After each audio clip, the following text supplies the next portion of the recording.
Hello guys, তোমরা সবাই কেমন আছো? বাবু স্কুলে চলে গেছে, তারপর আমি আর মিস্টার মাঠে গিয়েছিলাম, একটু হেঁটে এলাম, এখন ফিরছি।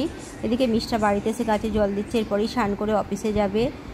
মিস্টার গাছ নিয়ে ভীষণ ব্যস্ত হয়ে গেছে। বাবু স্কুলে থেকে আসবে, আমি আমপানা করে রাখবো। ও আমপানা খেতে খুব ভালোবাসে, আর বাইরে যা লু বইছে, এখন আমপানা খাওয়া দরকার। নিজে সন্ধে হয়ে গেছে, বাবু পড়তে গেছে, আমি আর মিস্টার যাচ্ছি আনতে। তার আগে যে কাজগুলো আছে আমরা সেরে নিচ্ছি। কিছু সবজি কিনবো, তাই সবজির দোকানে চলে এসেছি আমরা। সবজি নেওয়া হয়ে গেছে, এবার আমরা এগিয়ে যাচ্ছি। কিছু মেডিসিন লাগবে, মেডিসিন নিয়ে নেব। ওইদিকেই বাবুর পড়া, মেডিসিনটা নিয়ে বাবুকে আনতে যাব। আবার চলে এসেছি মেডিসিনের দোকানে, এবার মেডিসিন নিয়ে নেব।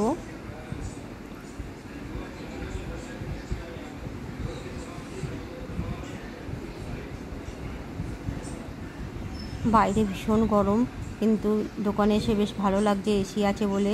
বেরোতেই তো আবার গরম লাগবে, চারিদিক যা গরম, দিন রাত্রি সবসময়তেই ভীষণ গরম, বাইরে বেরোতেও ভয় লাগে, কিন্তু দরকারে তো বেরোতেই হবে। এদিকে বাবুর ছুটি হয়ে গেছে, বেরিয়ে পড়েছে, ওকে নিয়ে এবার ফিরে যাব।